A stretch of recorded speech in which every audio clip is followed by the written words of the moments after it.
जय हिंद दोस्तों, स्वागत है आप लोगों का हमारे चैनल स्टडी पॉइंट में। देखिए, आज से हम लोग ये यूपी पीसीएस में जो एग्रीकल्चर के पेपर है उसकी नई सीरीज़ स्टार्ट करने जा रहे हैं। ठीक है, आप लोगों को पता है कि यूपी पीसीएस में जो फूड प्रोसेसिंग ऑफिसर जैसी महत्वपूर्ण वैकेंसियों के साथ ये जो पेपर होने वाला है, और इसमें और भी मतलब मल्टी कैटेगरी की वैकेंसी पोस्टें हैं। तो उसमें हम लोग जो एग्रीकल्चर पोर्शन है उसको हम लोग कवर करेंगे। ठीक है, यहाँ ये देखने योग्य है कि जो प्रीलिम्स में 120 क्वेश्चन आएंगे उसमें से 80 क्वेश्चन इसी एग्रीकल्चर सब्जेक्ट से पूछे जाएंगे, जिसका सिलेबस आयोग ने ये दे रखा है। और 40 क्वेश्चन हमारे स्टैटिक जीके से आएंगे, जीएस से आएंगे। ठीक है, तो इसमें देख लीजिए कि ये सिलेबस दे रखा है आयोग ने। ठीक है, काफ़ी बड़ा सिलेबस है। इससे हमारा 80 नंबर का क्वेश्चन आने हैं। ठीक है, देखिए फोटोसिंथेसिस वगैरह, हम आपको ये सारे टॉपिक विस्तार से एक एक करके पूरे विस्तार से पढ़ाएंगे। ठीक है, मल्टी सोर्सेज से कवरेड ये वीडियो होगा, और आप लोगों को इसके बाद कोई भी दिक्कत या फिर किसी भी अन्य स्रोत पे भटकने की ज़रूरत नहीं होगी। हम अपनी तरफ से पूरी कोशिश करेंगे कि ये वीडियो अच्छे से अच्छे बने। और अगर इसमें कोई भी कमी रह जाती है तो आप लोग हमें कमेंट करके अपना फीडबैक ज़रूर दीजिएगा, क्योंकि आप लोगों का फीडबैक इस वीडियो की क्वालिटी बढ़ाने में बहुत ही सहायक सिद्ध होगा। ठीक है,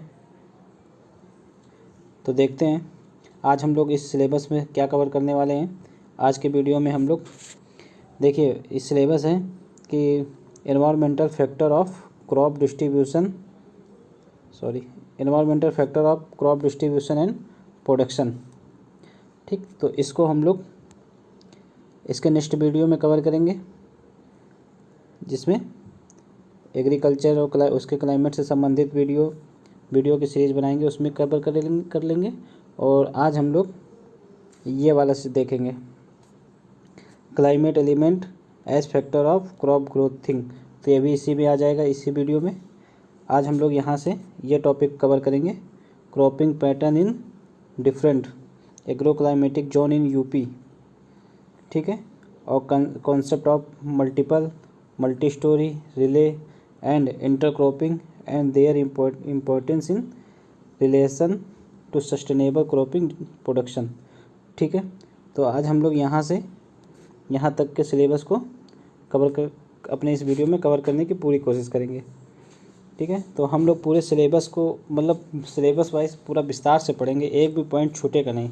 तो जो ये पहले वाला बचा है इसको हम नेक्स्ट वीडियो में कवर करेंगे, यहाँ से यहाँ तक। आज हम लोग यहाँ से यहाँ तक का सिलेबस पूरा कवर करेंगे। तो चलिए शुरू करते हैं, क्योंकि वीडियो हो सकता है लंबा हो जाए, इसलिए जल्दी शुरू करते हैं।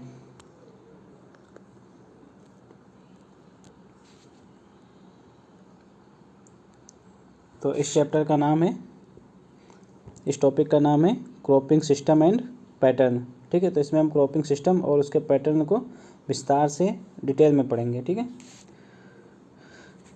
तो देखिए क्रॉपिंग सिस्टम जो होती है, क्रॉपिंग सिस्टम में पढ़ने से पहले ये टर्मिनोलॉजी देखिए। इसका पहला टॉपिक है चल खेती या स्थानांतरित कृषि। ये जो इसको इंग्लिश में देखिए, ज़्यादातर टर्मिनोलॉजी हम इंग्लिश में ही बताएंगे, क्योंकि इसकी हिंदी इतनी जटिल होती है कि आप उसको याद भी नहीं कर सकते हैं। और आप ज़्यादा कोशिश करना कि हिंदी में ही इंग्लिश में ही उसको पढ़ने की कोशिश करना, क्योंकि और पेपर को सॉल्व करते वक्त भी जिस वर्ड की आपको हिंदी का मतलब पूर्ण रूप से समझना है, उसकी इंग्लिश आप लोग ज़रूर देख लेना। ठीक है, जैसे कि इसमें झूमिंग कृषि लिखी है, तो आप झूमिंग कृषि को आप लोगों ने पहले ज़रूर कहीं ना कहीं सुना होगा, मगर ये स्थानांतरित कृषि हो सकता है आप दिमाग में उतर जाए आपके। तो इसलिए हम कह रहे हैं इंग्लिश पे ज़्यादा फोकस करिएगा सब लोग। ठीक है, तो पहला टॉपिक है चल खेती या स्थानांतरित कृषि। इसको झूमिंग कृषि या शिफ्टिंग कल्टीवेशन भी बोलते हैं। ठीक है, यह मुख्यतः ऊंचे नीचे पहाड़ी इलाकों में, जहाँ पर बराबर भूमि नहीं होती है और जिससे कि सिंचाई की सुविधा भी वहाँ पर पर्याप्त रूप से नहीं होती है, तो वहाँ पर यह खेती की जाती है। ठीक है, और यह मुख्यतः जनजाति लोगों के द्वारा ही खेती की जाती है, क्योंकि ज़्यादातर जनजाति लोग ही जंगलों में वास करते हैं, तो वह इस प्रकार की खेती को करते हैं। इसमें होता क्या है कि जैसे जनजाति लोग जिस एरिया में रहते हैं उस एरिया में एक फसल का उत्पादन करते हैं। ठीक है, तो उस 1-2 साल उस एरिया में उसी फसल का उत्पादन करेंगे, फिर धीरे धीरे वह भूमि बंजर हो जाती है, तो वो लोग उस जगह को छोड़कर दूसरी जगह चले जाते हैं, फिर वहाँ पर पेड़ पौधे काट कर फिर खेत को बनाते हैं और फिर वहाँ पर कृषि करते हैं। ठीक, इस प्रकार खेती करते हैं। तो इस प्रकार की खेती के लाभ देखिए कौन कौन से हैं। लाभ ये है कि प्रतिवर्ष एक फसल जो है आदिवासी मतलब वहाँ के निवासियों को कम से कम एक फसल तो ज़रूर मिल जाती है, और पठारी क्षेत्रों में उत्पादन भी संभव होता है इससे। ठीक, अनाज का उत्पादन होता है और जिससे उनके पालन पोषण में सुविधा हो जाती है। और इसकी हानि ये है कि इसमें भूमि की उर्वरकता जो है वो कम होती जाती है। अगर आप प्रतिवर्ष मतलब एक ही फसल एक ही खेत एक ही लैंड में उगाएंगे तो जाहिर सी बात है धीरे धीरे उसकी उर्वरकता जो है कम होती जाती है, फर्टिलिटी। सेकेंड है उसका जो भूक्षरण है वो बढ़ जाता है। ठीक है, उसकी उर्वरकता घटती है और भूक्षरण बढ़ता जाता है। जैसे कि अगर आपने पेड़ पौधे काट दिए वहाँ पर, तो जैसे पवन या तेज़ हवा आई या फिर बारिश हुई तेज़, तो वो भूमि का कटाव से भूक्षरण जैसी समस्याएं उस क्षेत्र में आ सकती हैं। ठीक है, और उत्पादकता, अगर लॉन्ग टाइम एक ही प्रकार के क्रॉप आप एक ही लैंड में उगाएंगे तो जाहिर सी बात है उसकी उत्पादकता भी धीरे धीरे कम होती जाती है। बढ़ते हैं नेक्स्ट टॉपिक की ओर। नेक्स्ट है क्रॉप रोटेशन। क्रॉप रोटेशन में होता क्या है कि निश्चित भूमि पर निश्चित अवधि में क्रमिक खेती की जाती है। कि अगर जैसे कोई निश्चित भूमि है, ठीक है, उसमें एक ही समय में क्रमिक रूप से खेती, जैसे कि एक साल चावल उगाया, एग्जाम्पल देख लीजिए, जैसे एक साल चावल उगाया, फिर गेहूँ उगाया, फिर मूंग उगाया, तो ये निश्चित समय 2020-2021 हमने एग्जाम्पल के तौर पर लिख रखा है। फिर मान लो 2021-22 में चावल उगाया, सरसों उगाया, मिर्च उगाया, तो निश्चित भूमि पर निश्चित अवधि में क्रमिक खेती हो रही है। ठीक है, चावल गेहूँ मूंग, चावल सरसों मिर्च। ठीक है,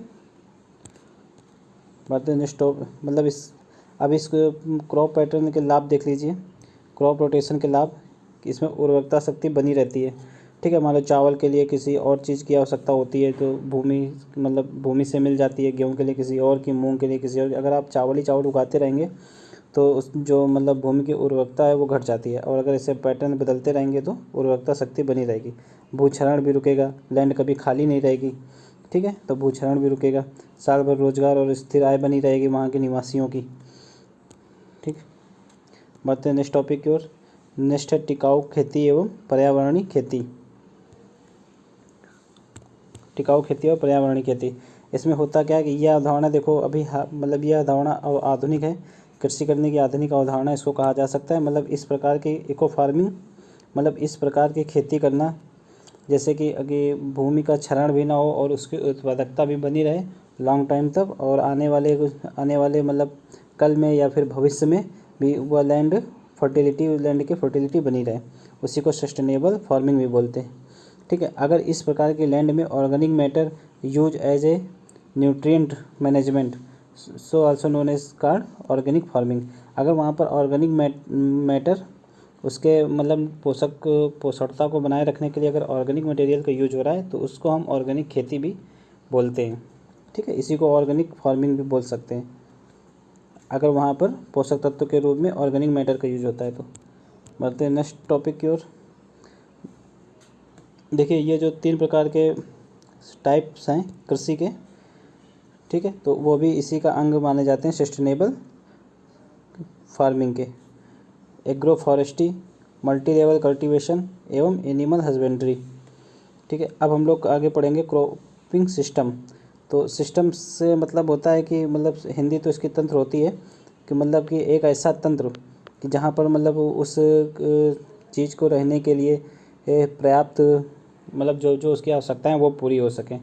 तो जैसे कि मनुष्य रह रहा है, जैसे मनुष्य को क्या चाहिए, हवा चाहिए, पानी चाहिए, भोजन चाहिए, ठीक है, कपड़ा मकान सब रहने के लिए चाहिए, लाइट चाहिए एक अच्छा जीवन जीने के लिए, ठीक, स्कूल चाहिए, शिक्षा चाहिए, स्वास्थ्य चाहिए। तो जहाँ पर ये सारे चीज़ें उपलब्ध हैं मान लो मनुष्य को, तो वो उसी सिस्टम में वो अच्छे से अच्छे रूप से अपने आप को ढाल लेता है और वहाँ पर वो सहज महसूस करता है।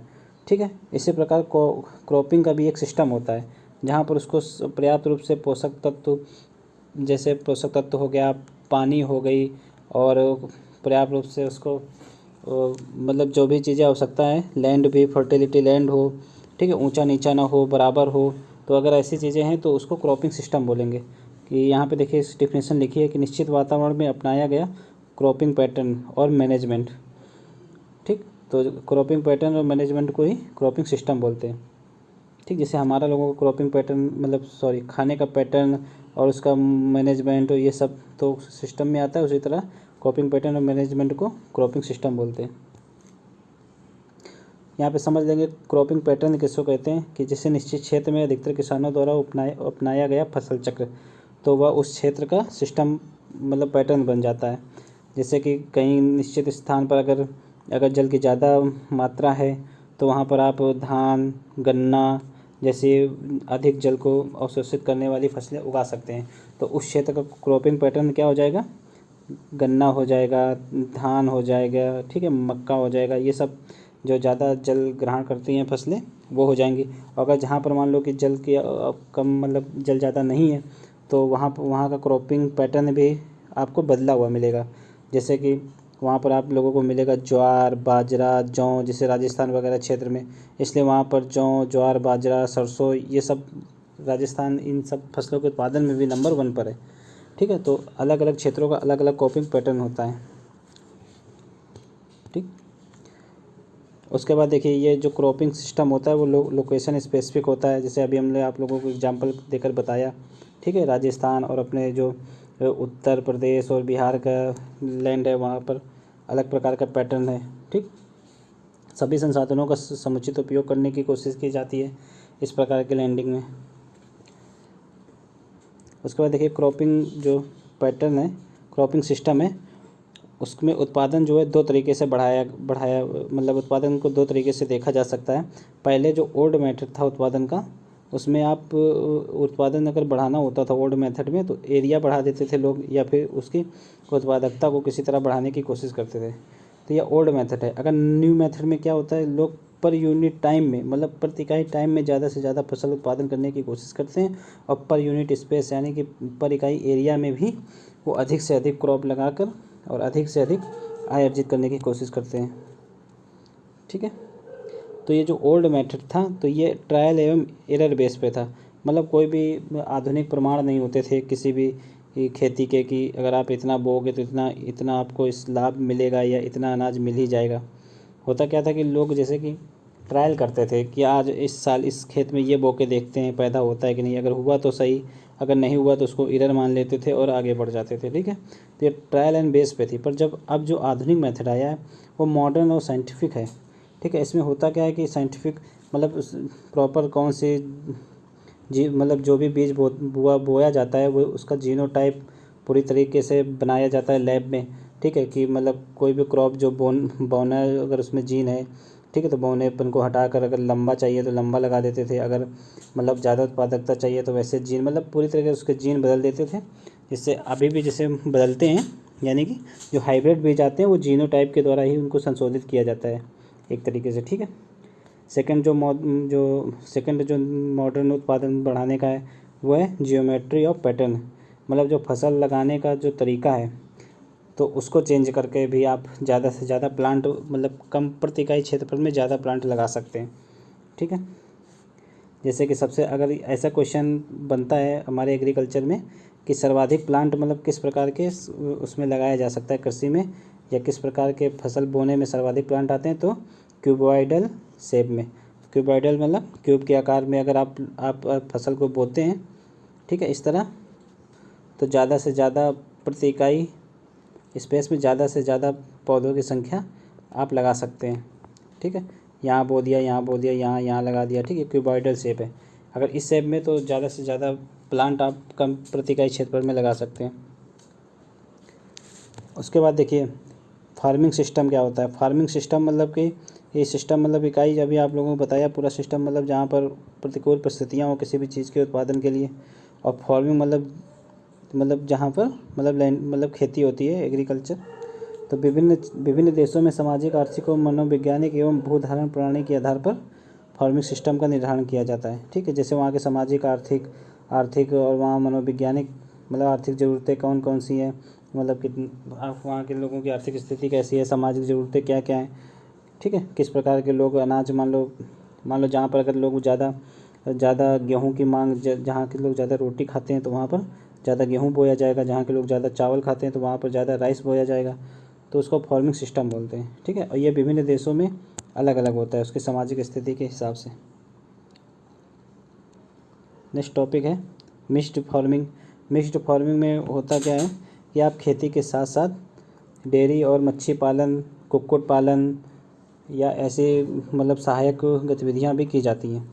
ठीक है, जिससे कि उनके जो किसान होते हैं वहाँ उनके आय के वैकल्पिक स्रोतों का मगर वैकल्पिक स्रोत बने रहते हैं। अगर उनकी मतलब खेती अगर किसी साल मान लो किसी कारणवश ख़राब भी हो गई या ज़्यादा उत्पादन नहीं हुआ, तो ये जो सहायक जो बगल में टूल्स होते हैं वो उनके लिए एक तरीके से बीमा के जैसे कार्य करते हैं। ठीक है, और उनको उस मतलब कठिन परिस्थितियों में निकलने में हेल्प करते हैं। ठीक, इस प्रकार की खेती प्रायः किसानों की आवश्यकताओं का संतुष्टिकरण करने के लिए और जीविकोपार्जन के लिए फेमस है। ठीक, यहाँ पर यह ध्यान देना होगा कि मिश्रित कृषि इसी को बोलते हैं, मिक्स्ड फार्मिंग को हिंदी में मिश्रित कृषि बोलते हैं। इसका मतलब ये कभी मत समझ लेना कि एक ही खेत में अलग अलग प्रकार के मतलब क्रॉपिंग करना। ठीक, इसका मतलब ये बिल्कुल नहीं होता है। इसमें मतलब खेती के साथ साथ अलग सहायक गतिविधियाँ, उसको मिक्स्ड फार्मिंग बोलते हैं। बढ़ते हैं नेक्स्ट की ओर। नेक्स्ट है ठोस रोपण। ठोस रोपण मतलब सोल क्रॉपिंग या सॉलिड क्रॉपिंग। तो सॉलिड क्रॉपिंग किसे कहते हैं, जिसमें मतलब वन टाइम वन प्लेस एवं वन क्रॉप। इसको ऐसे डिफाइन कर सकते हैं, मतलब एक ही समय में एक ही स्थान पर एक ही फसल का उपजाना, उसको रोपण मतलब ठोस रोपण कहते हैं। ठीक है, या इंटरक्रॉपिंग के विपरीत होता है बिल्कुल। इंटरक्रॉपिंग अभी हम लोग आपको बाद में पढ़ाएंगे, इसी में आगे इंटरक्रॉपिंग के बारे में बता रखा है विस्तार से।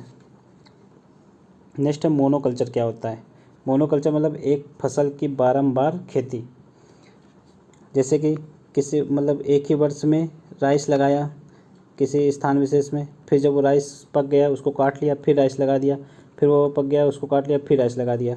तो एक ही वर्ष में कितने बार राइस लगाया, 3 बार या 2 बार, जहाँ जैसी स्थितियाँ हैं उस प्रकार से लगाया जाता है।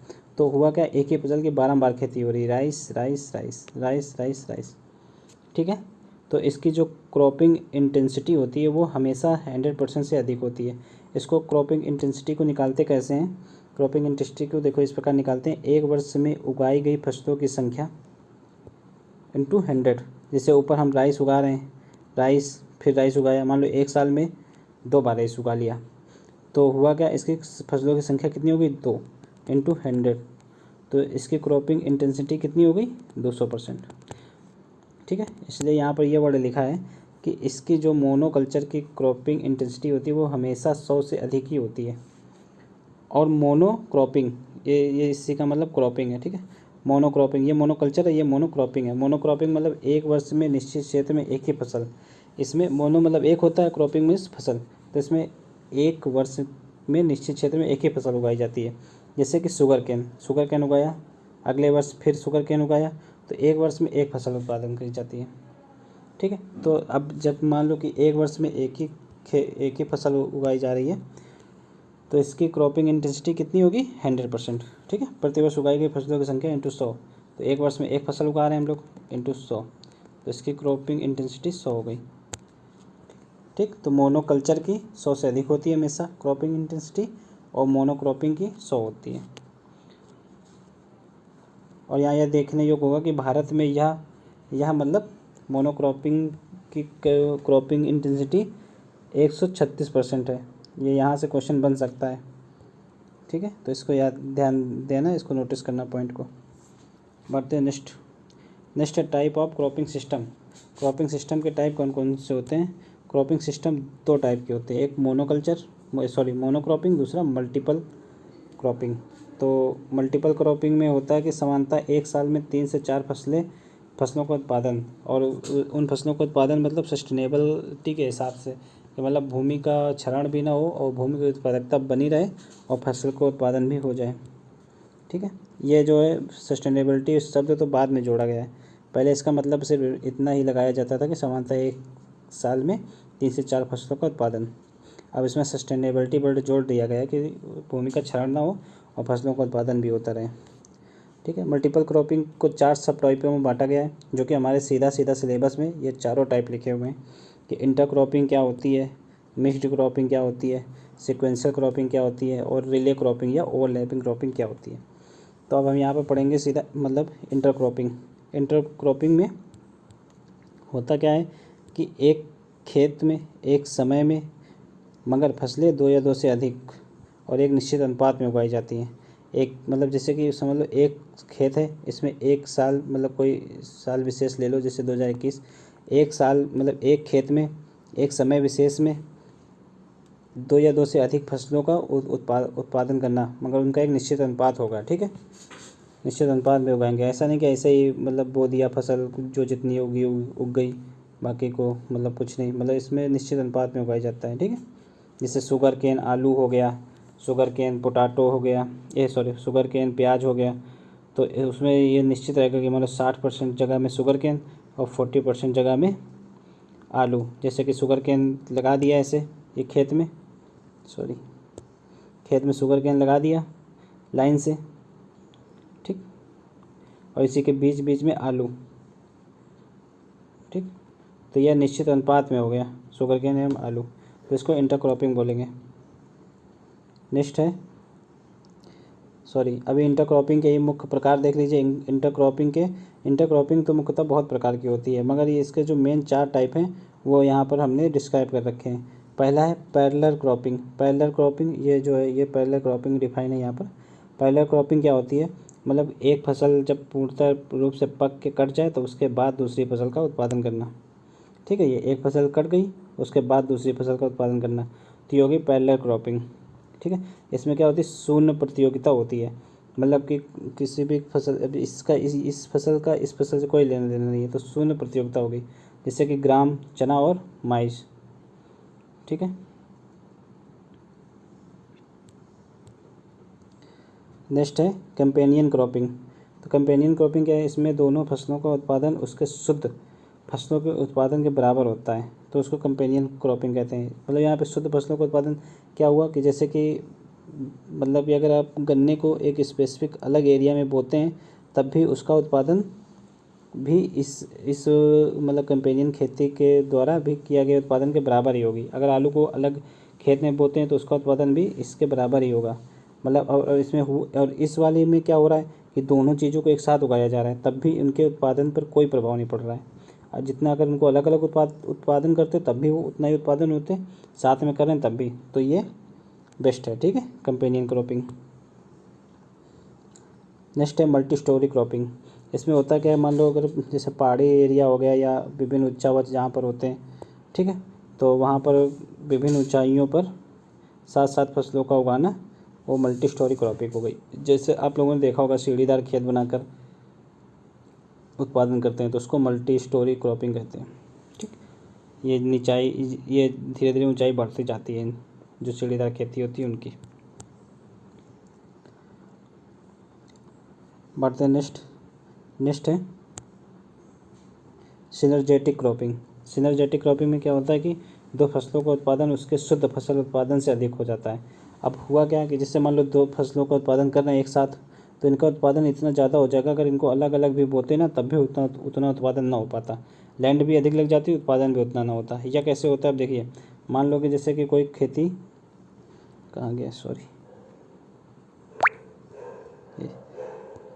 मान लो कि जैसे कोई लैंड है ये, अब इसके चारों ओर हमने मान लो पपाया के पेड़ लगा दिए। ठीक, और यहाँ पर हम कोई अच्छे खासे मतलब फूल की खेती कर ली। अब जो भी कीट होते हैं वो आप लोगों को पता ही है कि सबसे ज़्यादा फूलों की खेती पे कीट ज़्यादा आकर्षित होते हैं, क्योंकि उनको अच्छे मतलब शहद वहद जैसे मधुमक्खी वगैरह हो गई बनाना होता है, तो यहाँ से उनको सारा कुछ मिल जाता है। ठीक है, उनकी आवश्यकता पूरी हो जाती है। अब ये यहीं पर से उड़कर अब ये जो पपीते के खेत होते हैं तो इनके लिए जो ये जब इनके लिए जो मतलब फर्टिलिटी करने के लिए इनको क्रॉस मल्टीप्लाई की ज़रूरत होती है। ठीक है, तो ये जो परागण प्रक्रिया की जो आवश्यकता होती है वो ये कीट कर देते हैं आसानी से।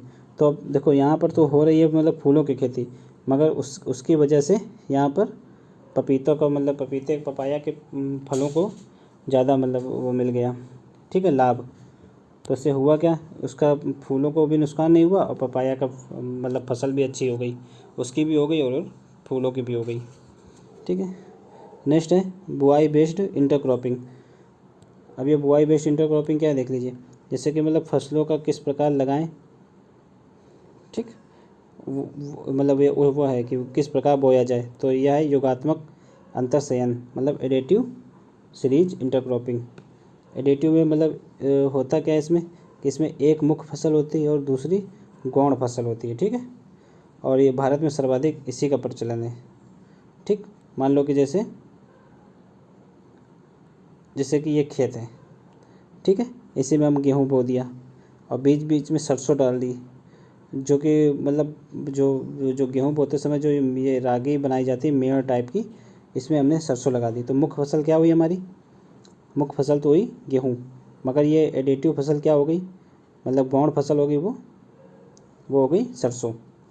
ठीक है, भारत में इसी प्रकार की मतलब यही सर्वाधिक प्रचलन में आप लोगों को हर जगह देखने को मिल जाएगी। आपके आसपास भी यही तरह की खेती आपको आसानी से देखने को मिल सकती है। ठीक है, रिप्लेसमेंट सीरीज इंटरक्रॉपिंग।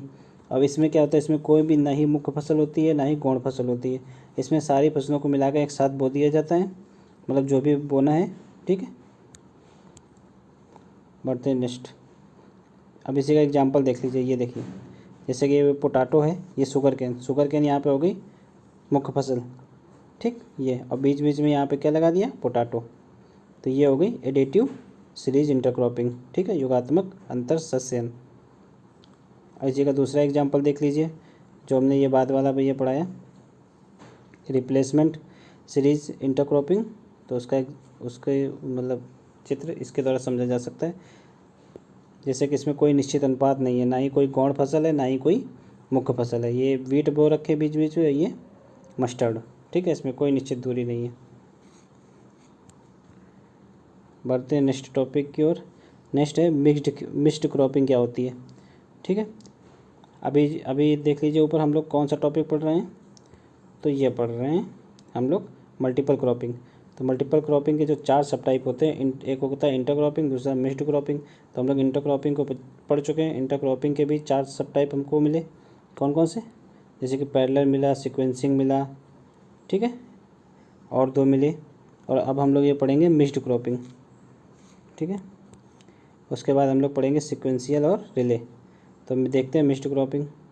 देखिए इंटरक्रॉपिंग के लिखे हैं parallel cropping, companion, multi storey, ठीक है, सिनर्जेटिक क्रॉपिंग।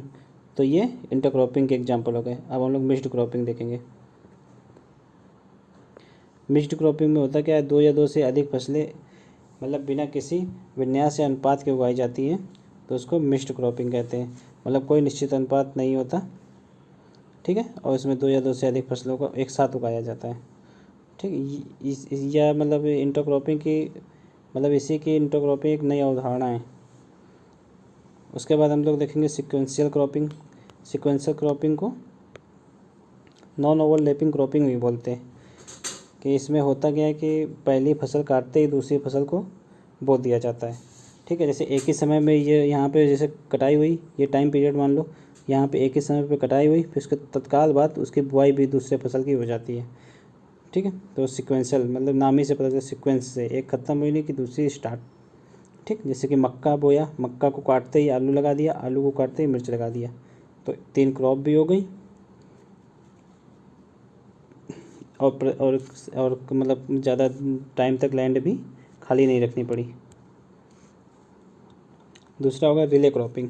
मतलब यह अवधारणा जो रिले दौड़ होती है, आप लोगों ने देखा होगा, ठीक है, एथलीट में दौड़ होती है रिले, तो यह इसकी अवधारणा उसी से आई है। उसमें दौड़ प्रतियोगिता में होता क्या है कि जो एथलीट होता है वो अपने देश के झंडे को लेकर हाथ में लेकर दौड़ता है, और वह अपना रेस ख़त्म होने के पहले ही मतलब दूसरे एथलीट को, अपने सहयोगी को वह झंडा दे देता है। वो उसको लेकर फिर उसको तेज़ी से दौड़ने लगता है। फिर वो दूसरा वाला भी अपनी रेस ख़त्म करने से पहले ही तीसरे को दे देता है वो झंडा। तीसरा यहाँ से लेकर दौड़ना स्टार्ट करता है, फिर वो भी अपनी रेस पूरी ख़त्म होने से पहले ही चौथे को देता है और चौथा उस रेस को फाइनल करता है। तो इसी प्रकार इसकी अवधारणा यहीं से निकल कर आई है कि मतलब यहाँ पर जो ये झंडा होता है उसकी जगह क्रॉप ले लेती है फसल, और ये जो धावक होता है ठीक है, सॉरी, जो धावक होता है उसकी जगह फसल ले लेती है और जो झंडा होता है उसकी जगह खेत ले लेती है। ठीक है, यहाँ पर जैसे कि एक क्रॉप ख़त्म हुई नहीं उससे पहले ही दूसरी क्रॉप लगा देते हैं। ठीक है, फिर दूसरी क्रॉप ख़त्म हुई नहीं उससे पहले तीसरी क्रॉप लगा देते हैं, तीसरी क्रॉप ख़त्म हुई नहीं उससे पहले उसी खेत में चौथी फसल लगा देते हैं। ठीक है, बिहार एवं बंगाल में इस प्रकार की खेती पहले से ही चलती आ रही है, उसको हम लोग पायरा क्रॉपिंग बोलते हैं। और एमपी में इस प्रकार की कृषि को यूटेरा क्रॉपिंग बोलते हैं। ठीक है, और यहाँ पर यह ध्यान देने योग्य है। ठीक है, यहाँ हमने नोट लगा रखा है एक, कि अगर कोई पौधा नर्सरी में तैयार किया जा रहा है लगाने के लिए, तब भी उसको हम रिले क्रॉपिंग मान सकते हैं। ठीक है, जैसे कि धान की फसल हो गई, आप लोगों ने देखा होगा कि जो धान है उसको बोने से पहले उसकी मतलब छोटे छोटे पौधे तैयार किए जाते हैं नर्सरी में। तो जिस लैंड में उस धान को मान लो यहाँ पे लगाना है, इस लैंड में लगाना है, तो अगर उससे पहले भी उस लैंड में अगर कोई खेती हो रही है, ठीक, मान लो कि उस लैंड में खेती हो रही है, तो उसको भी इंटरक्रॉपिंग सॉरी रिले क्रॉपिंग मान लेंगे हम लोग। नेक्स्ट है बहुस्तरीय सस्यन, मतलब मल्टी लेवल क्रॉपिंग या मल्टी स्टोरी क्रॉपिंग। ठीक, मल्टी स्टोरी क्रॉपिंग को पहले भी हम इंटरक्रॉपिंग में पढ़ चुके हैं, मगर इसको हम लोग यहाँ पर विस्तार से देख लेंगे कि इस प्रकार के जो बहुस्तरीय क्रॉपिंग में इसमें क्या होता है कि विभिन्न ऊंचाइयाँ या जड़ क्षेत्र या पौधे काल की फसल के साथ साथ उगाना। यहाँ मतलब यहाँ पे सब कुछ मल्टी लेवल या मल्टी स्टोरी क्रॉपिंग में आ जाएगा, जैसे कि विभिन्न ऊंचाइयों के पौधे लगाना इस प्रकार की कृषि में। जैसे कि हमने यहाँ एक ऐसी प्रकार की खेती करेंगे कि उसके मतलब इस वाले पौधे की लंबाई इतनी हो, दूसरे वाले की इतनी हो, तीसरे वाले की इतनी हो, मतलब इस वाले क्रॉप की कम लंबाई हो, इस क्रॉप की ज़्यादा हो, इस क्रॉप की और ज़्यादा हो। इससे होगा क्या कि जो ये प्रकाश की जो प्रतियोगिता होगी वो प्रतिस्पर्धा भी कम होगी लाइट लेने की। ठीक है, और इनके मतलब समुचित वृद्धि भी हो जाएगी, इनके शाखाओं को फैलने की जगह भी मिल जाएगी। ठीक, तो विभिन्न ऊंचाइयों पर हो गई ना बहुस्तरीय मल्टी लेवल या मल्टी स्टोरी क्रॉपिंग। ये हो गई। दूसरा जड़ क्षेत्र, मान लो कुछ फसलें ऐसी उगाना कि जो मतलब कमी गहराई तक उसकी जड़ें जाती हैं। कुछ फसलें ऐसी उगाना बड़े पेड़ जैसे कि उनकी गहराई ज़्यादा गहराई तक जड़ चली जाती है, कुछ ऐसी उगाना जिनकी जड़ ज़्यादा गहराई तक चली जाती है। तो होता क्या है यहाँ पर देखो, यहाँ पर जो पोषक तत्व होते हैं, भूमि से मिलने वाले पोषक तत्व या जल की उपलब्धता, तो इनमें प्रतिस्पर्धा कम होगी। ठीक है, ये इस लेवल से पोषक तत्व प्राप्त करेगा भूमि के, या इस लेवल से प्राप्त करेगा, या इस लेवल से। तो सभी पौधों मतलब सभी क्रॉप का समुचित विकास हो जाएगा। यहाँ पर देखिए एग्जांपल नीचे लगा रखा है हमने, जैसे ये कोकोनट लिखा है यहाँ पर, एल नहीं है टी है ये। जैसे कोकोनट, ब्लैक पेपर, कोकोवा एवं पाइनएप्पल, इनकी ऊंचाई क्या होती है? कोकोनट की ऊंचाई होती है 10 मीटर। ठीक, ब्लैक पेपर की ऊंचाई होती है 6 से 8 मीटर, कोकोवा की 3 मीटर और पाइनएप्पल की 1 मीटर। ठीक है, ये हो गया 1 मीटर, जैसे ये हो गया 3 मीटर, ये 6 से 8 मीटर, ये 10 मीटर। ठीक, तो यहाँ पर प्रकाश लेने में या हवा या परागण के लिए प्रक्रिया करने में ज़्यादा बाधा नहीं आएगी किसी को भी, और समुचित विकास सारे क्रॉपों का एक साथ हो जाएगा। ठीक, उसी प्रकार इनकी जड़ें देख लो, कोकोनट की जड़ जाती है 100 सेंटीमीटर नीचे गहराई तक। ठीक है, कोकोवा की 200 सेंटीमीटर गहराई तक, और पाइनएप्पल की मात्र 40 सेंटीमीटर गहराई तक।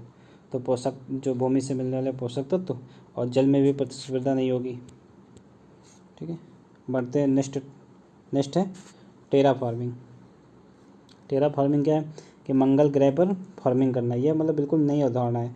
विभिन्न वैज्ञानिक इस प्रकार की फार्मिंग करने का पूरा प्रयास कर रहे हैं। मंगल ग्रह पर मतलब ऐसी इकोसिस्टम बनाया जाए जिससे कि मंगल ग्रह पर भी कृषि हो सके, तो उसको टर्मिनोलॉजी दी गई है टेरा फार्मिंग। नेक्स्ट है एपोपोनिक्स। एपोपोनिक्स होता क्या है कि देखो समानता जो पौधे उगाए जाते हैं वो भूमि में उगाए जाते हैं, ठीक है, लैंड में। और एपोपोनिक्स में होता क्या है कि मृदा में मतलब पौधों को नहीं ना उगाकर जल की सहायता से या हवा में पौधों को उगाया जाता है। ठीक है, मतलब भूमि से अधिक, मतलब भूमि से ऊंचाई पर। ठीक है, वहाँ पे मृदा का यूज नहीं होता है। तो होता क्या है इस प्रकार के मतलब कृषि में, एक जैसे पाइप टाइप का बना होता है। ठीक है, अब उसी में जल भर देंगे और जल में ही ऐसे करके पौधे लगा देंगे। यहाँ पर वो हुक होता है फंसाने वाला। ठीक है, पौधे लगा देंगे और इसी जल में सारे पोषक तत्व तो खनिज मिनरल्स जाते हैं जो कि उस स्पेसिफिक पौधे के लिए ज़रूरी होते हैं। ठीक है, तो पौधे को सब कुछ तो मिलता ही रहता है, तो अब वो बिना लैंड के भी फर्टाइल हो जाता है। ठीक है। अब इस प्रकार की कृषि से होता क्या है कि 98% तक के जल की बचत होती है और 98% जल की बचत होती है और 60% रासायनिक उर्वरकों की बचत होती है और 100% पेस्टिसाइड की बचत होती है। मतलब यह बिल्कुल पूरी तरह से मतलब एक लैब में या फिर कहें कि पूरी तरह से देख रेख में या बंद जगह पर इस प्रकार की खेती की जाती है, इसलिए यहाँ पर पेस्टिसाइड की भी आवश्यकता नहीं पड़ती है। ठीक है। नेक्स्ट है लेइसा। लेइसा क्या होती है? Law external input sustainable agriculture.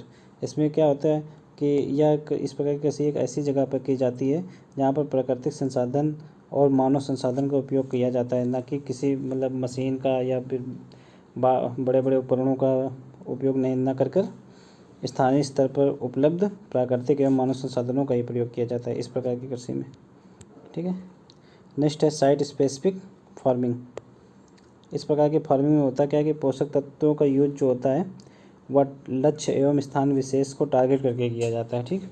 मान लो जैसे ये कोई लैंड है, अब इसमें मान लो कि ये फसल यहाँ पर ज़्यादा कमज़ोर है, तो इसी को टारगेट करके यहीं पे पेस्टिसाइड डालेंगे, मान लो यहीं पर उर्वरक डालेंगे, सारी चीज़ें यहीं पर डालेंगे, ना कि पूरी खेती में। तो ये क्या हो गया कि जो पोषक तत्वों का यूज हो गया वो टारगेटेड हो गया। ठीक। तो इस प्रकार की खेती को बोलते हैं साइट स्पेसिफिक फार्मिंग। ठीक है। इसमें सस्ता भी पड़ता है और अधिक प्रभावी भी होती है यह प्रकार की प्रणाली।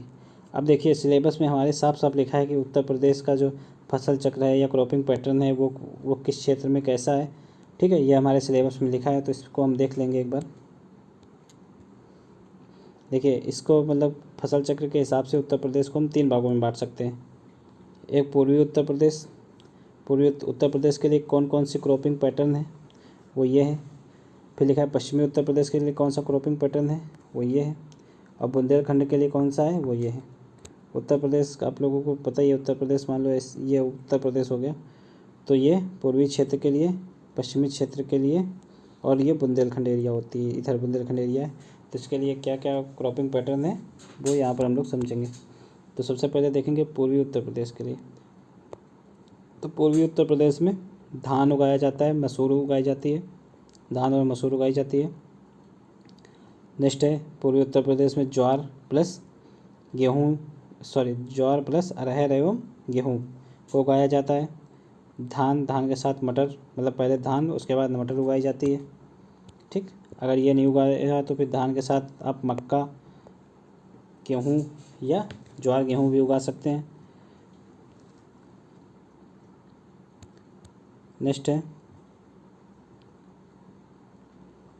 धान गेहूँ प्लस सरसों को उगाया जाता है पूर्वी यूपी में, या फिर धान के साथ आप जौ को उगा सकते हैं। यह मतलब प्रतिवर्ष है, ये प्रतिवर्ष टाइमिंग के हिसाब से ये क्रॉपिंग पैटर्न है, 1 वर्ष का है ये। अभी इसमें देखिए ये पश्चिमी उत्तर प्रदेश में 1 वर्ष में क्या क्या उगाया जा सकता है, मतलब ये वहाँ के परिस्थितियों के हिसाब से। तो मक्का, आलू, प्याज उगाया जा सकता है। मक्का आलू के साथ गेहूँ उगाया जा सकता है। धान के साथ गेहूँ उगाया जा सकता है अथवा जौ उगा सकते हैं। ठीक है। ज्वार के साथ गेहूँ उगा सकते हैं 1 वर्ष में। मक्का, आलू, गन्ना को उगा सकते हैं। ठीक है। पहले मक्का लगाएं, फिर आलू, फिर गन्ना।